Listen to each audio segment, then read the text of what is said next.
ఆకాశవాణి ప్రాంతీయ వార్తలు చదువుతున్నది కిడాంబి కృష్ణవేణి. ముందుగా ముఖ్యాంశాలు. దేశీయ ఉత్పత్తుల వినియోగం పెంచి విదేశీ వస్తు వినియోగం తగ్గించడమే వన్ స్టేషన్ వన్ ప్రొడక్ట్ ముఖ్య ఉద్దేశ్యమని ప్రధానమంత్రి నరేంద్ర మోదీ తెలియజేశారు.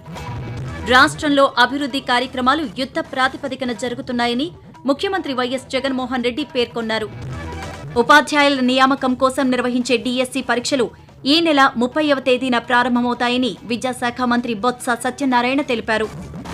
ప్రభుత్వ పథకాలను సద్వినియోగం చేసుకుని మహిళలు ఆర్థికంగా ఎదగాలని ఉప ముఖ్యమంత్రి పీడిక రాజన్న దొర ఆకాంక్షించారు.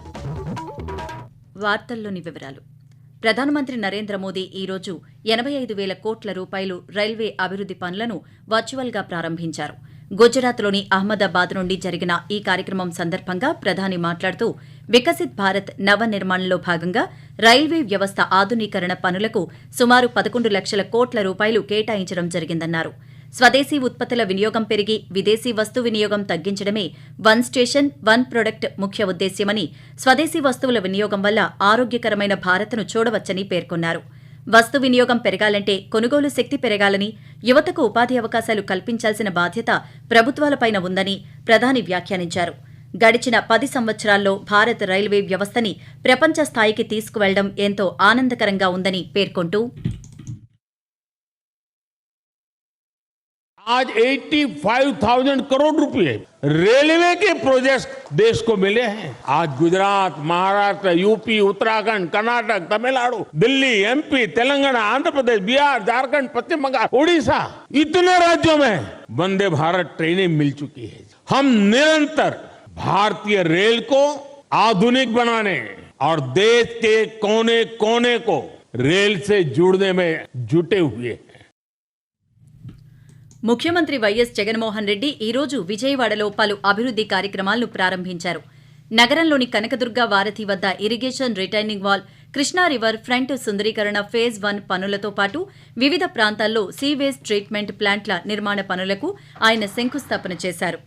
ఈ సందర్భంగా మాట్లాడుతూ విజయవాడలో 31,866 ఇళ్ల పట్టాలను రెగ్యులరైజ్ చేసి సంపూర్ణ హక్కులతో ప్రజలకు అందజేస్తున్నట్లు తెలిపారు. అదేవిధంగా నిరభ్యంతరకర భూముల్లో ఉన్న 9,125 పట్టాలను రెగ్యులరైజ్ చేయడం జరుగుతోందని వివరించారు. ఇంటర్నేషనల్ ఎయిర్పోర్టుకు వెళ్లేందుకు కేవలం 58 నెలల కాలంలోనే పెండింగ్లో ఉన్న ఫ్లైఓవర్ పూర్తి చేయడంతో పాటు అదే మార్గంలో మరో 2 ఫ్లైఓవర్ల నిర్మాణం జరిగిందని వివరించారు. అభివృద్ది కార్యక్రమాలను యుద్ధ ప్రాతిపదికన పూర్తి చేయడం గత 4 ఏళ్లలో మాత్రమే జరిగిందని పేర్కొంటూ విజయవాడలోనే దాదాపుగా 31,866 పట్టాలకు సంబంధించి రకరకాల కేటగిరీస్ లో ఉన్న ఈ పట్టాలను రెగ్యులరైజ్ చేసి 22A లో 22A కింద పూర్తి హక్కులు లేక రిజిస్ట్రేషన్ చేయడానికి ఇబ్బంది పడే పరిస్థితిలో ఉన్న దాదాపుగా 21,000 మంది 16 కాలనీలకు సంబంధించి సంపూర్ణ హక్కులు ఆ కుటుంబాలకు ఇచ్చే ఒక మంచి కార్యక్రమం ఈ రోజు శ్రీకారం చుడతా ఉన్నాం. రాష్ట్రంలో డీఎస్సీ 2024 పరీక్షల షెడ్యూల్లో మార్పులు చేసినట్లు విద్యాశాఖ మంత్రి బొత్స సత్యనారాయణ తెలిపారు. ఈ మేరకు ఆయన ఒక ప్రకటన చేస్తూ ఈ నెల 15వ తేదీ నుంచి ప్రారంభం కావాల్సిన డీఎస్సీ పరీక్షలు మార్చి 30వ తేదీ నుంచి ఏప్రిల్ 30 వరకు నిర్వహించడం జరుగుతుందని పేర్కొన్నారు. 6,100 మంది ఉపాధ్యాయుల నియామకం కోసం జరగనున్న ఈ పరీక్షలు మొత్తం 14 రోజుల పాటు 2 సెషన్స్లో నిర్వహించేలా టైం టేబుల్ను రూపొందించినట్లు వివరించారు. మహిళల ఆర్థిక స్వావలంబన ధ్యేయంగా ప్రభుత్వం పనిచేస్తుందని ఉప ముఖ్యమంత్రి పీడిక రాజన్న దొర అన్నారు. ఈ రోజు పార్వతీపురం మన్యం జిల్లా సాలూరు టౌన్లో నిర్వహించిన వైఎస్సార్ చేయూత 4వ విడత వేడుకల్లో పాల్గొన్నారు. ఈ సందర్భంగా ఆయన మాట్లాడుతూ మహిళల ఆర్థిక స్వావలంబన ధ్యేయంగా ప్రభుత్వం పనిచేస్తుందని, మహిళలను ప్రభుత్వం అన్ని విధాలుగా ఆదుకుంటుందని తెలిపారు. మహిళలు సంక్షేమ పథకాలను వినియోగించుకుని ఆర్థికంగా ఎదగాలని ఆయన కోరారు. ఆకాశవాణి ప్రాంతీయ వార్తలు వింటున్నారు. జిల్లాలో ఖరీఫ్ 2023-24 సంబంధించిన ధాన్యం కొనుగోలు ప్రక్రియ రేపటితో ముగుస్తుందని విశాఖ జిల్లా సంయుక్త కలెక్టర్ కె మయూర్ అశోక్ తెలిపారు. ఈ మేరకు ఒక ప్రకటన చేస్తూ రైతులంతా ఈ అవకాశాన్ని సద్వినియోగం చేసుకోవాలన్నారు. ప్రభుత్వం ప్రకటించిన కనీస మద్దతు ధరకు ధాన్యం సేకరణ జరుగుతుందని, 10 రైతు భరోసా కేంద్రాల ద్వారా కొనుగోళ్లు చేపడుతున్నామని జేసీ వివరించారు. కేంద్ర ప్రభుత్వ పథకాల లబ్దిదారులతో వర్చువల్ విధానంలో ప్రధానమంత్రి నరేంద్ర మోదీ ముఖాముఖి నిర్వహించనున్నట్లు తిరుపతి జిల్లా కలెక్టర్ జి లక్ష్మీశ తెలిపారు. ప్రధాని కార్యక్రమానికి సంబంధించిన సమీక్షా సమావేశాన్ని ఈ రోజు ఆయన కేంద్ర సామాజిక న్యాయ సాధికార మంత్రిత్వ శాఖ ప్రతినిధి రాజేష్ కుమార్ మక్కర్ సంబంధిత అధికారులతో కలిసి నిర్వహించారు. ఈ సందర్భంగా మాట్లాడుతూ ఈ నెల 13వ తేదీన సాయంత్రం 4 గంటలకు ప్రధాని నిర్వహించే ముఖాముఖి కార్యక్రమంలో బీసీ, ఎస్సీ, సఫాయి కరంచారీ లబ్దిదారులు హాజరు కావాలని సూచించారు. సరైన అనుమతులు లేకుండా తుపాకులను కలిగి ఉన్నవారు వాటిని వారం రోజుల గడువులోగా సమీప పోలీస్ స్టేషన్లో అప్పగించాలని అల్లూరి సీతారామరాజు జిల్లా ఎస్పీ తుహిన్ సిన్హా సూచించారు. ఈ రోజు పాడేరులో జరిగిన పత్రికా ప్రతినిధుల సమావేశంలో ఆయన మాట్లాడుతూ తుపాకులను విక్రయించడం, కొనడం, పరీక్షించడం, కలిగి ఉండడం మొదలైన వాటిని నేరాలుగా పరిగణిస్తామన్నారు. గడువు ముగిశాక పోలీసులు చేపట్టే తనిఖీలలో ఎవరి వద్దనైనా అనుమతులు లేని తుపాకులు పట్టుబడితే జైలు శిక్ష తప్పదని హెచ్చరించారు. ప్రధానమంత్రి నరేంద్ర మోదీ ఈరోజు వర్చువల్గా ప్రారంభించిన రైల్వే అభివృద్ది పనుల్లో భాగంగా రాష్ట్రంలోని పలు రైల్వే స్టేషన్లలో జరిగిన కార్యక్రమాల్లో స్థానిక నేతలు, అధికారులు పాల్గొన్నారు. విశాఖకు సంబంధించిన కొత్తవలస, కోరాపుట్ సెక్షన్లు, కోరాపుట్ రాయగడ లైన్లలో 2 డబ్లింగ్ ప్రాజెక్టులు, విజయనగరం టిట్లాగఢ్ థర్డ్ లైన్ ప్రాజెక్టులో పూర్తి చేసిన భాగాలను గూడ్స్ షెడ్, వాల్టేజ్ డివిజన్లో 7 చోట్ల 1 స్టేషన్ 1 ప్రొడక్ట్ స్టాల్స్ను ప్రధాని ప్రారంభించారు. విశాఖ నుంచి భువనేశ్వర్కు కొత్త వందే భారత్ రైలును ప్రధాని ప్రారంభించారు. ఎన్నికల నిబంధనల పట్ల అవగాహన కలిగి ఉండాలని పార్వతీపురం మన్యం జిల్లా జాయింట్ కలెక్టర్ ఎస్ఎస్ శోభిక అన్నారు. ఈ రోజు ఆమె పార్వతీపురంలో జరిగిన ఎన్నికల అవగాహన సదస్సులో మాట్లాడుతూ ఎన్నికలు ప్రశాంతంగా, సజావుగా జరగాలంటే అధికారులతో పాటు ప్రజలకు కూడా ఎన్నికల నిబంధనల పట్ల పూర్తి అవగాహన అవసరమని పేర్కొన్నారు.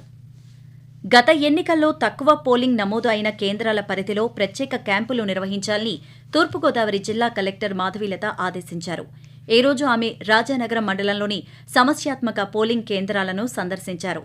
ఈ సందర్భంగా కలెక్టర్ మాట్లాడుతూ ప్రతి ఒక్క ఓటరు తప్పకుండా పోలింగ్ కేంద్రాలకి వచ్చేలా బూత్ స్థాయి అధికారులు చర్యలు తీసుకోవాలని స్పష్టం చేశారు. గిరిపుత్రులకు గుణాత్మకమైన విద్యను అందించాలని సమగ్ర గిరిజనాభివృద్ది సంస్థ ఐటీడీఏ ప్రాజెక్టు అధికారి వి అభిషేక్ అధికారులను ఆదేశించారు. ఈ రోజు ఆయన పాడేరులో జరిగిన సమావేశంలో మాట్లాడుతూ రాష్ట్ర ప్రభుత్వం 2023 రెగ్యులరైజేషన్ చట్టం 30ని సమర్థవంతంగా అమలు చేసి సీఆర్టీని రెగ్యులరైజ్ చేసిందన్నారు. విద్యార్థులకు మంచి విద్యను అందించి ఉన్నతంగా తీర్చిదిద్దాలని, విద్యార్థుల ఆరోగ్యంపై ప్రత్యేక శ్రద్ధ పెట్టాలని స్పష్టం చేశారు. తక్కువ ధరకే నాణ్యమైన ఆహారం అందించే విధంగా రాష్ట్ర పర్యాటక శాఖ తిరుమలలో 3 కొత్త రెస్టారెంట్లను అందుబాటులోకి తీసుకువచ్చింది. పర్యాటక శాఖ మంత్రి ఆర్కే రోజా తిరుమలలోని 3 ప్రాంతాల్లో హోటల్స్ను ఈ రోజు ప్రారంభించారు. అనంతరం మంత్రి మీడియాతో మాట్లాడుతూ తిరుమలలోని అన్నమయ్య భవన్, బాలాజీ, నారాయణగిరి టూరిజం హోటల్స్ను స్టార్ హోటల్ స్థాయిలో రూపురేఖలు మార్చి భక్తులకు అందుబాటులోకి తెచ్చామన్నారు. రాష్ట్రంలో అభివృద్ది కార్యక్రమాలు శరవేగంగా జరుగుతున్నాయని రాష్ట్ర విద్యుత్, అటవీ శాఖ మంత్రి పెద్దిరెడ్డి రామచంద్రారెడ్డి అన్నారు. చిత్తూరు జిల్లా వెదురుకుప్పం మండలం చవటకుంటలో పలు అభివృద్ది కార్యక్రమాలను మంత్రి ఈ రోజు ప్రారంభించారు. ఈ సందర్భంగా మాట్లాడుతూ గతంలో ఎప్పుడూ లేని విధంగా ప్రస్తుత ప్రభుత్వం అభివృద్దికి, సంక్షేమానికి ప్రాధాన్యత ఇస్తూ సుపరిపాలన అందిస్తోందని పేర్కొన్నారు. ప్రాంతీయ వార్తలు ముగించే ముందు ముఖ్యాంశాలు మరోసారి.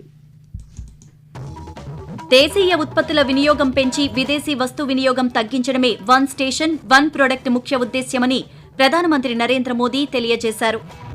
రాష్ట్రంలో అభివృద్ది కార్యక్రమాలు యుద్ధ ప్రాతిపదికన జరుగుతున్నాయని ముఖ్యమంత్రి వైఎస్ జగన్మోహన్ రెడ్డి పేర్కొన్నారు. ఉపాధ్యాయుల నియామకం కోసం నిర్వహించే డీఎస్సీ పరీక్షలు ఈ నెల 30వ తేదీన ప్రారంభమవుతాయని విద్యాశాఖ మంత్రి బొత్స సత్యనారాయణ తెలిపారు. ప్రభుత్వ పథకాలను సద్వినియోగం చేసుకుని మహిళలు ఆర్థికంగా ఎదగాలని ఉప ముఖ్యమంత్రి పీడిక రాజన్న దొర ఆకాంక్షించారు. ఆకాశవాణి ప్రాంతీయ వార్తలు ఇంతటితో సమాప్తం.